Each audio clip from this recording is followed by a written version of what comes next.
Welcome to the Jaren Jarvis channel. I am Jaren Jarvis. Today, I would like to introduce to you, my friend Michael contacted me for the first time in 5 years. Michael had always been a little strange, but I think that's what I liked most about him. He was refreshingly odd in the sense that you always learned something new or weird about the world or even about him. His name was Michael, not Mike. He never told the same story twice. He was never late, and if Michael said he was going to do something, it would get done. I had gone to school with him my whole life, and I had barely ever heard him speak. He sat at the back of all my classes, his eyes glued to a computer screen. The first time I talked to him was sometime in high school when we were partnered for a project that he couldn't get out of. We sat there in silence for a good 20 minutes before I finally broke the silence and asked him if he wanted to come over that night to start the project. Before I could even tell him my address, he interrupted me and said that he knew where I lived and that he'd be there for 8 o'clock sharp. Lo and behold, that night when the clock hit 8 p.m., I heard a knock at the door. I think the main reason why Michael even decided to let me into his life was when he walked into my room that night and saw my new laptop sitting there on the desk. It was like seeing a kid in a candy store. There was excitement in his eyes and the tips on his lips curled up into a small smile. "Can I take a look?" he said before looking at every detail of the computer. From there the rest is history. We had spent nearly every single day together since. I was his best and only friend. When he wasn't with me, he was alone, and he devoted all his alone time to learning everything there is to know about computers, softwares, websites and everything in between. I discovered that his dad specialized in IT infrastructure, which is what led him to be so involved in everything computer related. I also remember asking why his mom wasn't in the picture, but he never explained why. He just always said it was him and his dad. However, Michael's dad, unfortunately, passed away when we were 18 years old. It was a freak accident that happened at work, something about being electrocuted. Michael didn't want to talk about it and quietly asked me not to bring it up unless he did, so I never asked, and it never went beyond that. After his dad's death, Michael went into a frenzy of research, of what, I'm not too sure, but he was adamant that whatever happened to his dad was not an accident and that he was killed. For years he obsessed over it. During that time I barely saw or spoke to him, as he stated that he would contact me when he needed me. For the first time in 5 years, Michael texted me. "Michael, he was killed, I have the proof. I need your help." Me, Michael? It's been 5 years, man. How the hell did you get this number? Michael, I've been watching, you know better than that. I told you I would contact you for help. I sat there unsure of what to say to him.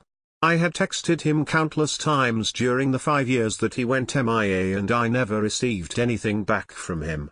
The last thing he ever texted me was, "I'll reach out to you when I need your help." From then on his Facebook, Twitter and any other social media he had gone stagnant and they were just empty profiles with his name.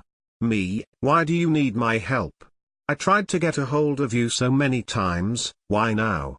Michael, I'm aware, and I appreciate it, but I need you to do me a favor. Me, where have you been? Michael, around here and there mostly. Look, I can't sit here all night and talk. Will you or will you not help me? Me, are you in danger?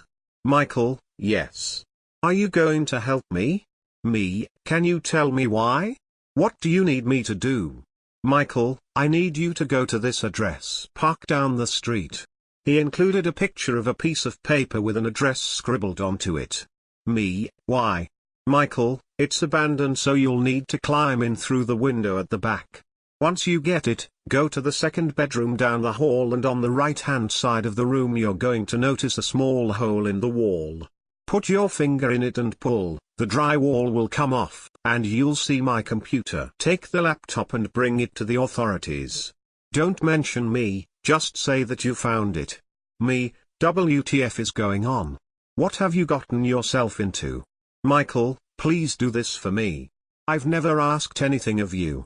It needs to get done before 12 a.m., you have 38 minutes. Me, WTF man, I can't just leave. My wife is going to lose her mind.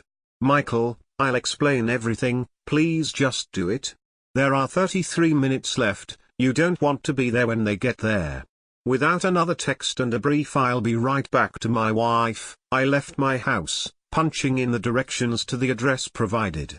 I drove to the street, my heart nearly beating out of my chest, and pulled up to a house 4 houses over from the one that had been left to rot that I was supposed to enter. I went out to the backyard, cutting through the hedges of 4 people's yards, finally making it to the house, and climbed in through the window. I pulled myself in and illuminated the hall with my phone. I walked down, counting the bedrooms, stopping at the second bedroom. I entered the room, scanning the right-hand wall, when I found a small hole just big enough for my pinky to fit through. Just as I was about to open up the wall, I received another text from Michael.